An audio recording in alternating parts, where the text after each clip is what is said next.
All right, let's go forward.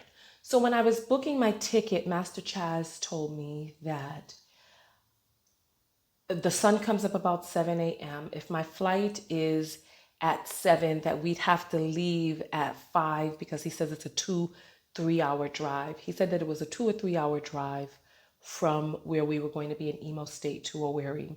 And so if I took a 7 or 8 o'clock flight, we'd have to leave at like 5 in the morning in order to get there. And he didn't want to put people's lives at risk by putting the driver on the road and the security guy on the road at that time of morning. He said if I left about 10 o'clock, then we could leave at 7 when the sun comes up. So I was like, okay, right? The night that we left the stadium where there was the grand finale of the fighting of the masquerades, when we were entering back into the village, Master Chaz tells the driver and the security person, tells everyone in the car that that it is a 45-minute drive to the airport and that we don't need to leave until 7:45 a.m. So because first he asked me, when is my flight? I tell him my flight is at 9:30. And he's like, okay. So he instructs people to leave at 7:45 because he says it's a 45-minute ride. And I'm like, but you told me that it was 2 hours, 3 hours. And he's like, no, 45 minutes. And I was like, I was so confused. I'm like, why did he tell me this before? And then I was just like, you know what? Maybe he just, I don't know, made a mistake. It's like, I don't know. I was like, I don't know. So then nonetheless, we go to sleep that night, right? And the angels wake me up at about 4 a.m. And remember, because I had a lot of packing to do, but there was so much going on, I didn't get a chance to pack before, and I had to take all of the presents and lay the presents out and whatnot, right? For people to be able to distribute them to the children for me, the children and the adults. And I ended up leaving all of my toiletries and anything that was heavy, any heavy fabrics, all of I left all of my jeans except for one pair that I kept with me. And I left all of my toiletries because the idea was when I got to Abuja, I didn't want to have to wait at baggage check. So I didn't want to check any bags. I wanted to just get on the plane with my bags and get off the plane and then catch a flight to Abuja right then and there. All right. So that morning, the angels wake me up at about 4 a.m. and I start packing. 5 a.m., I'm like, okay, well, people are going to start waking up soon. 6 a.m., I'm like, well, definitely people need to be up now because if we're supposedly leaving at 7:45, but the great part is that I'd say right before 6 o'clock in the morning, the sun starts coming up. So I'm like, oh, this is great. So the road is lit.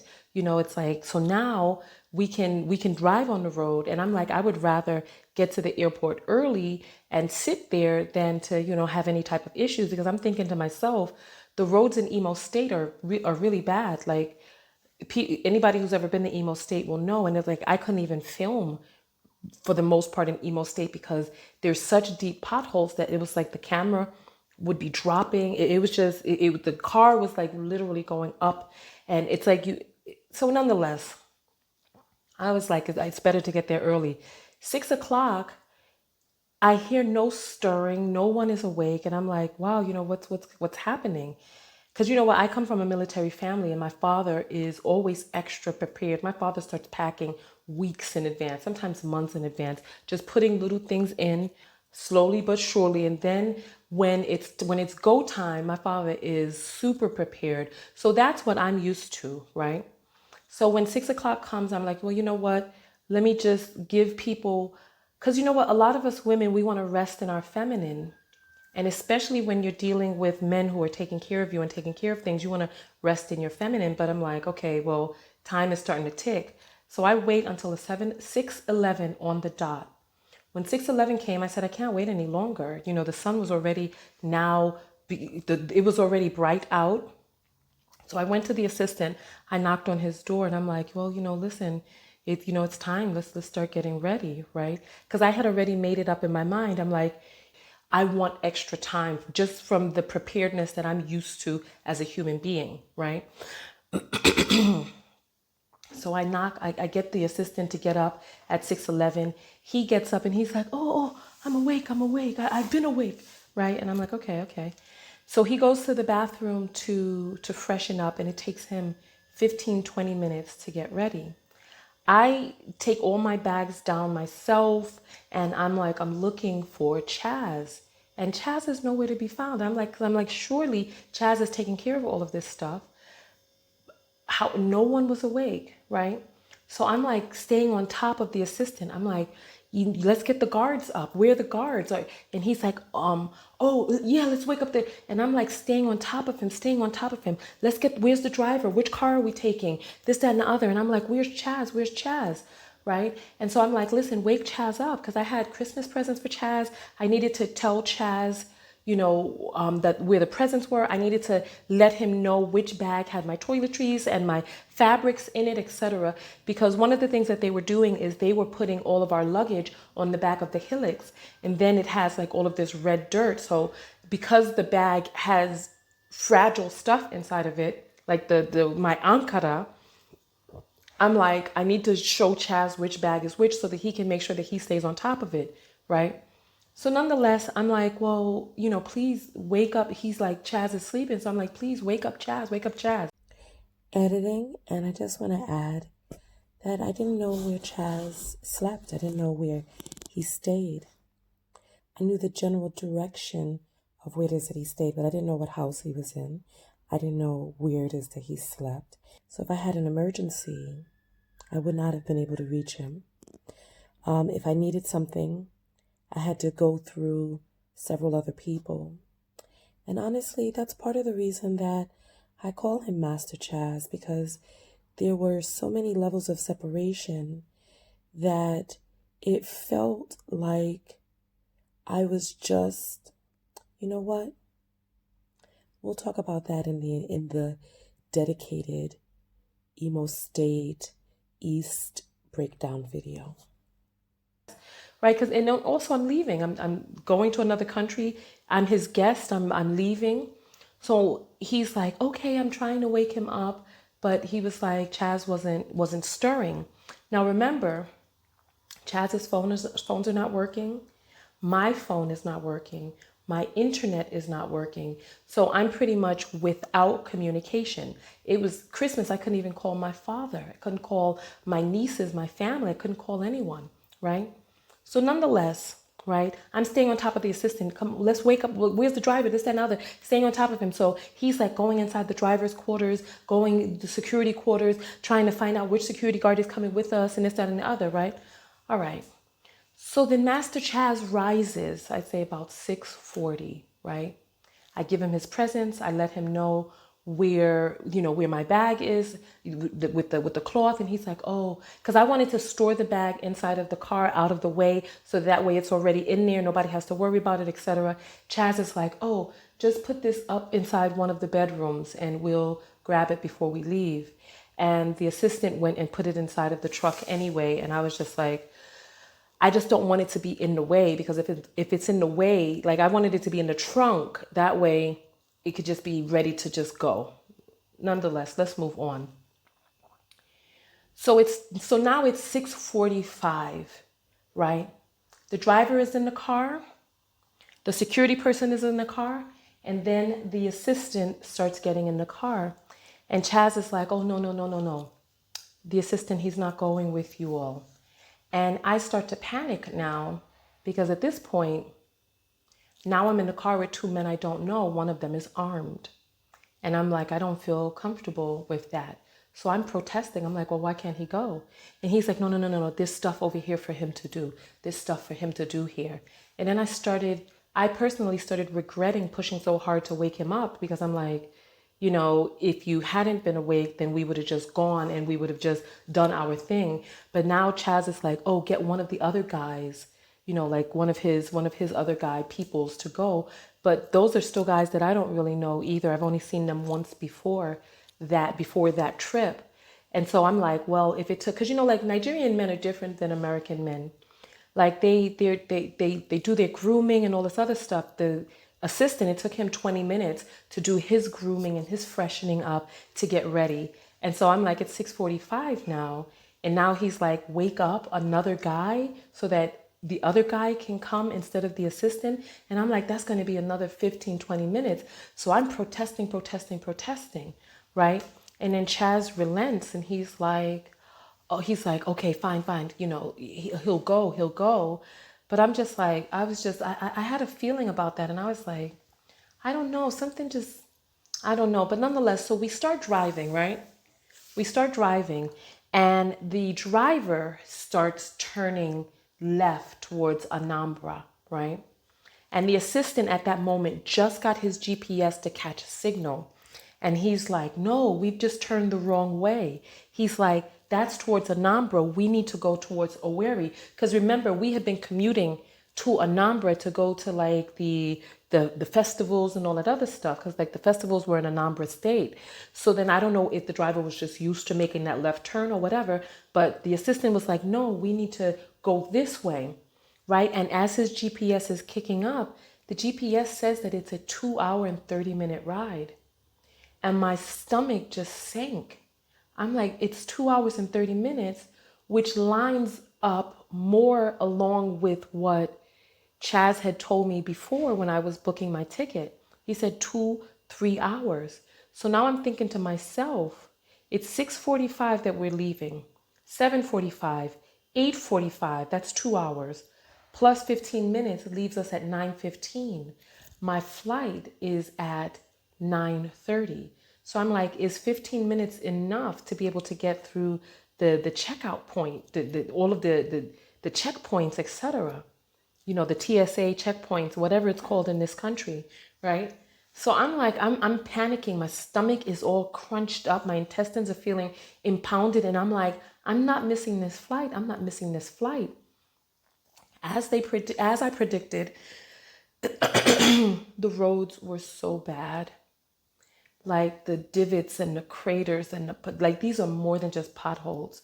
We're talking about dipping down and coming back up. Like people who have ever driven off road, it's like you just can't drive fast when there's no road because it's like the car is like going down into these and you have to turn left and all of this other stuff. And the road was so bad that the driver had to like cross the barrier and drive up against opposing traffic just to get a piece of road, right? So like along the barrier, there was like a piece of road coming down. So he crossed the barrier to go up that way with opposing cars coming towards us. And the driver was booking.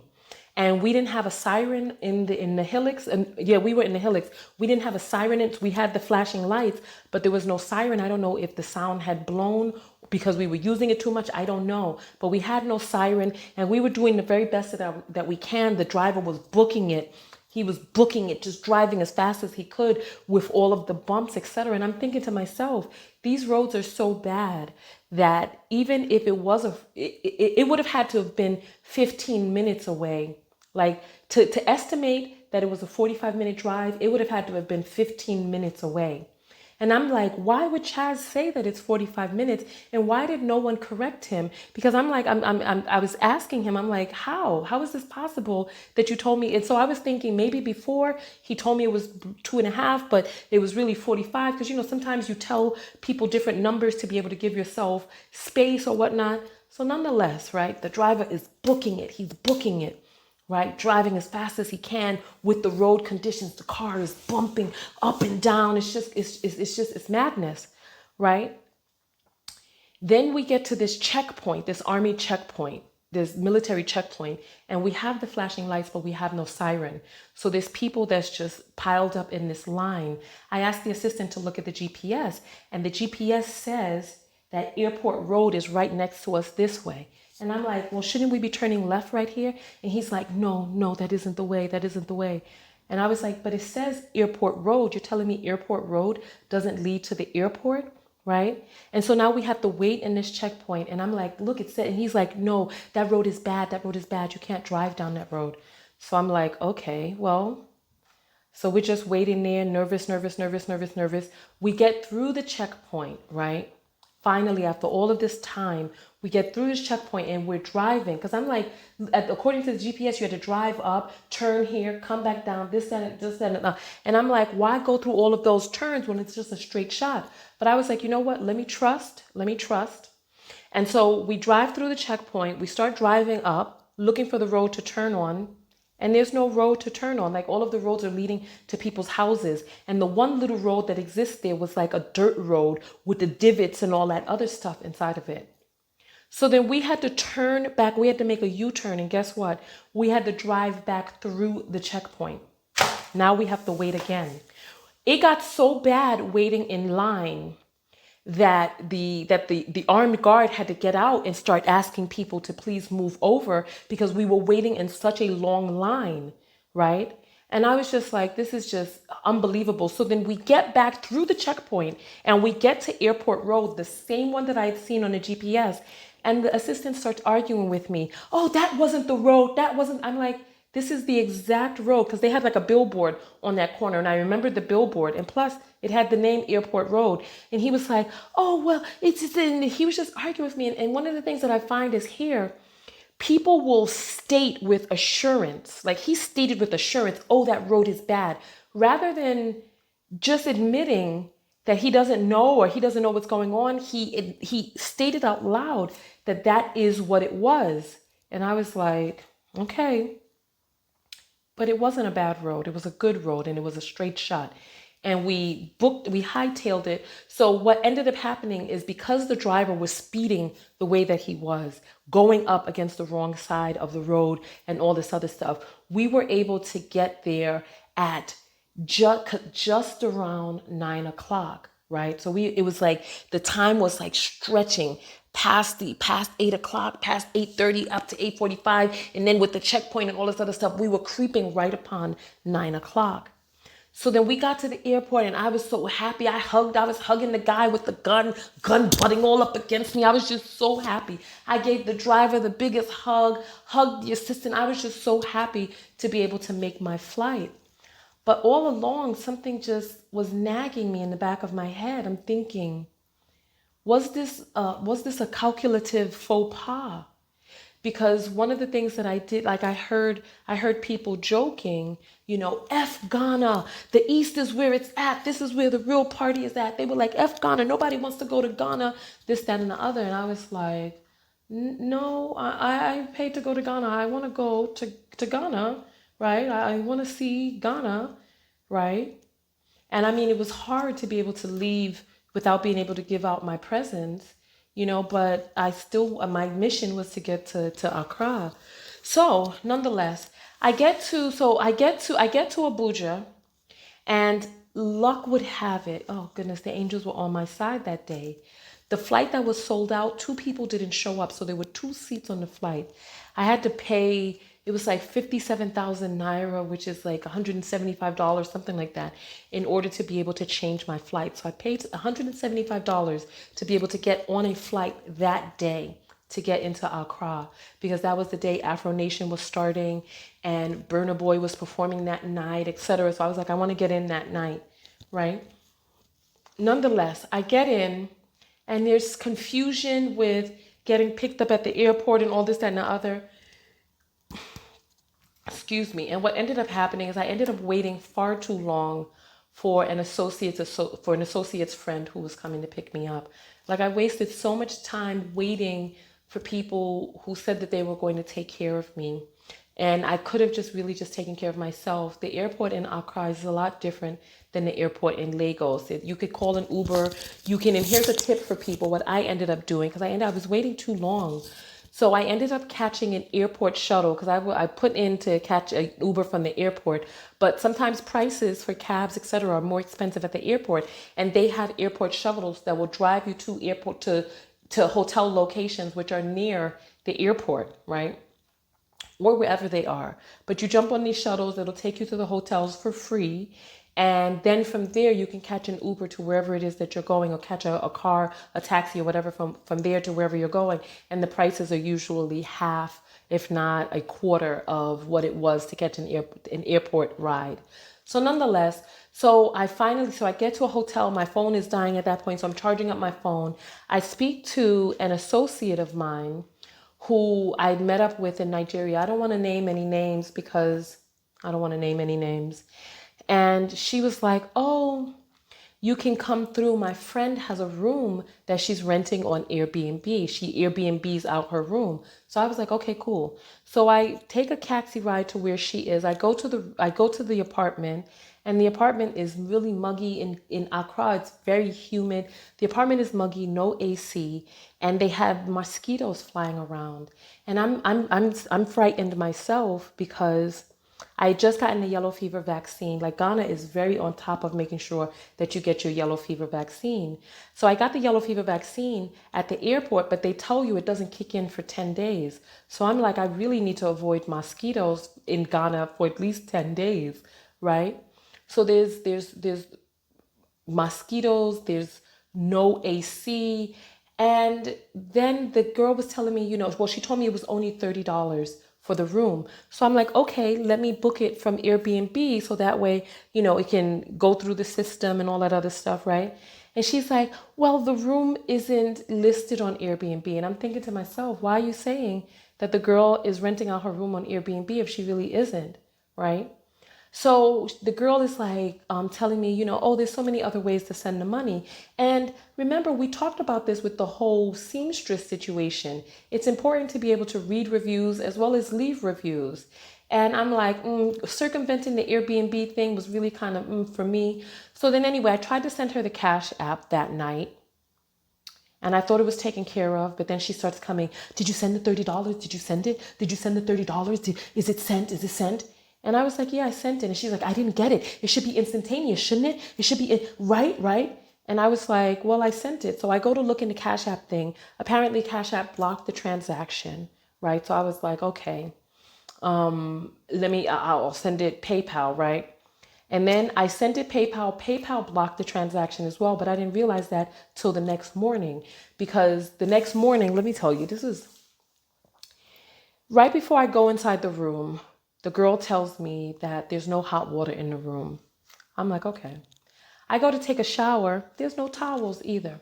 So I'm naked coming out the bathroom, no towel. I'm hollering for the girl to come, please bring me a towel. It was just like, it wasn't a room that was rental ready. You know what I mean? It's like you have a spare room inside of your house. That doesn't mean, it's like having just a spare room in your house is not enough.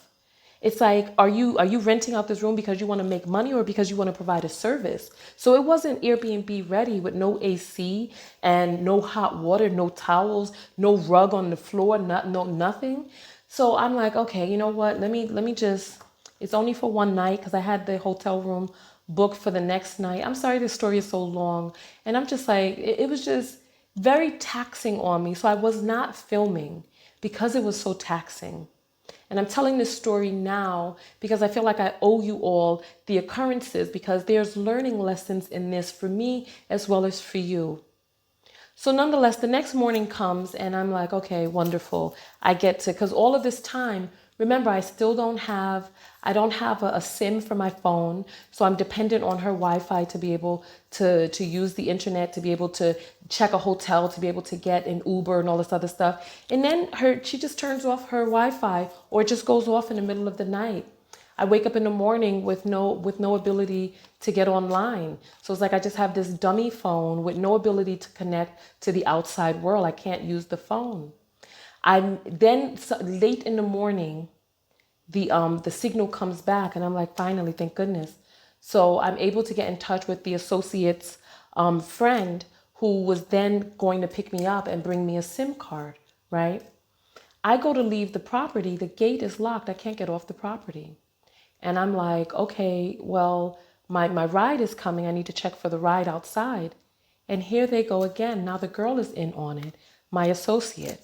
Did you send the $30 yet? I'm like, I sent it last night. I'm like, but the thing is, well, what is this with this? I'm like, it's $30. I'm like, don't you worry. I will make sure that you get it. I'm like, but I sent it. And I also had gotten confirmation that it was sent the night before. But then when I looked through the PayPal, it did not show that it had been sent. So I was like, okay, you know what? I'll go and I'll send it again, right? Because PayPal blocked the original transaction.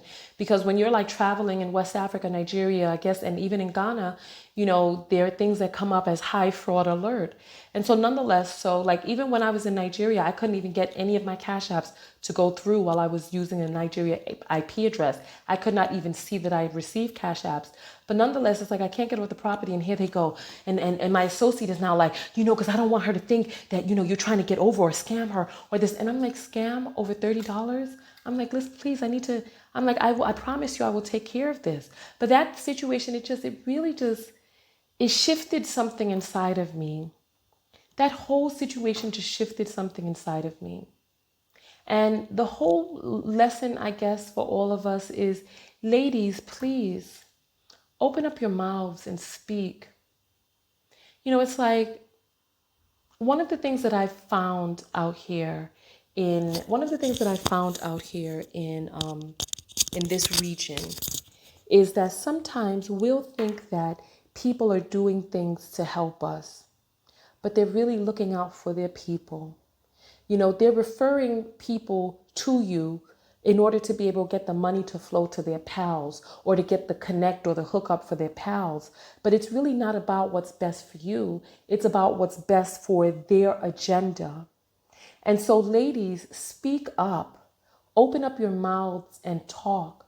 Communicate with people. Because if you don't open up your mouth and you just go along for the ride, you will find yourself, or you can find yourself, in situations that you do not want to be in, situations that are not in your best interest. And any and everything can end up happening to you if you really don't put your foot down.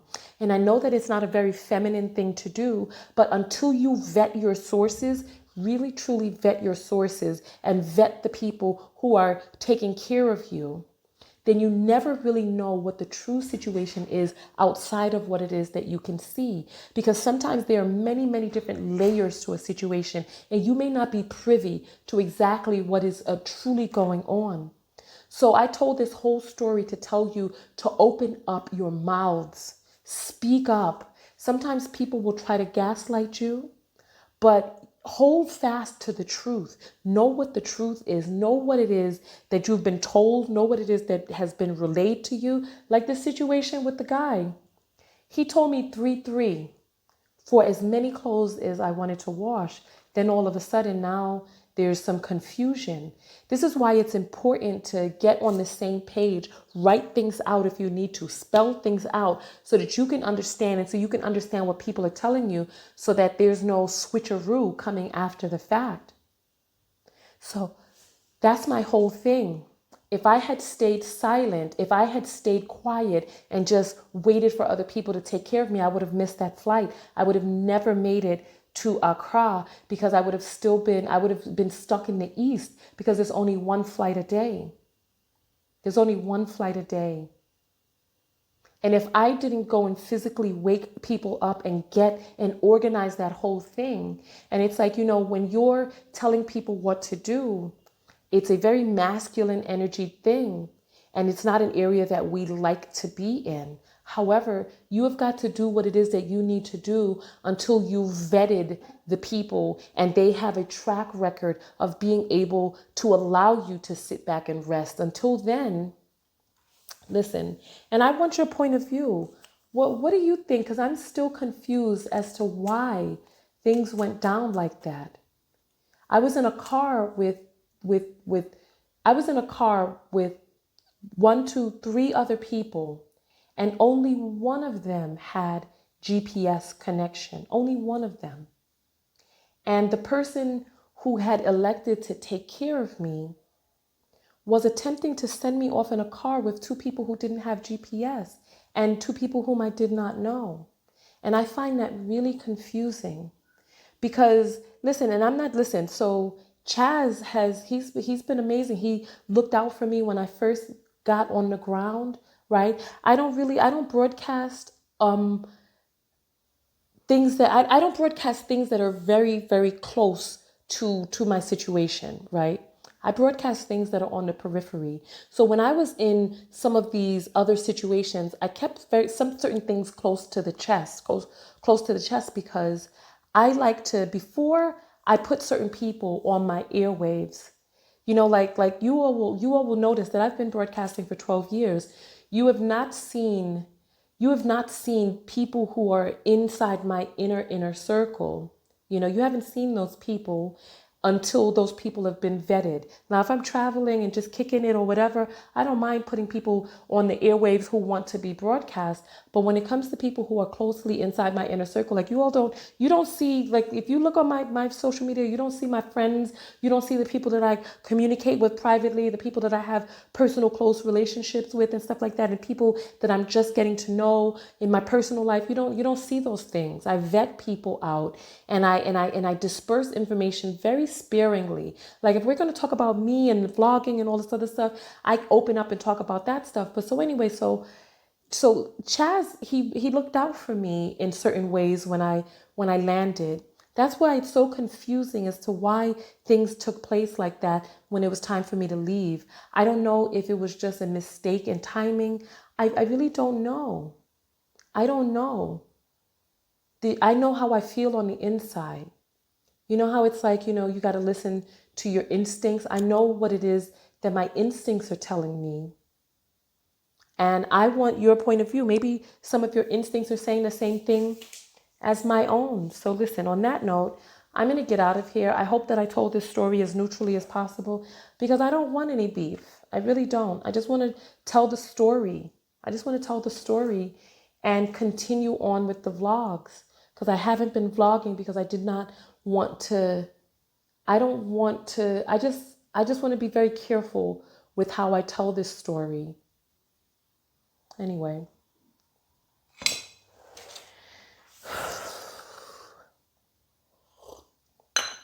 Thank you all for coming out. Thank you to all of the people who have supported. I really appreciate your support. You all have held me accountable for broadcasting not just the happy-go-lucky stuff, because it's like in life, in travel, there's going to be ups and downs, and enjoying your time and really moving past some of the things that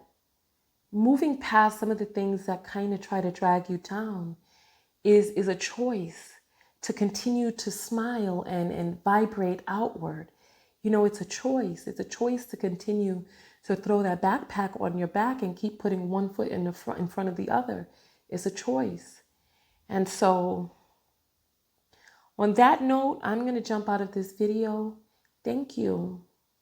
Thank you for keeping my feet to the fire, for demanding these videos, for contributing and making your investment, the videos that I owe you in exchange for your investment. Because if not, I'm telling you, I would not have told the story. I would have just continued to go forward. And I'm really looking forward to your point of view, to see what some of you think about this. Was it a mistake?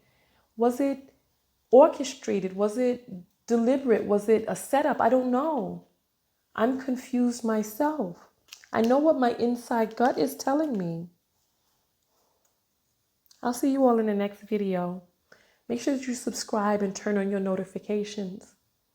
Make sure that you're on my personal mailing list, TonyaTKO.com/subscribe.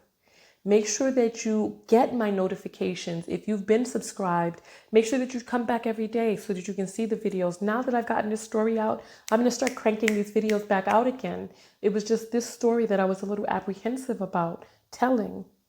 Listen, on that note, Tonya TKO, I'm out. Peace. Go out there and love one another, but most importantly, love yourself. And part of loving yourself is advocating for yourself, opening up your mouth, speaking up, talking, taking action on your own behalf, and really vetting the people whom you place yourself in the hands of. And it's kind of like I used to run track. And before you let go of the baton, you make sure that that person really has it. You make sure that that person really has it before you let go of the baton. Loving yourself is making sure that you don't let go of the baton until you are sure that your baton is in safe hands. All right? Peace.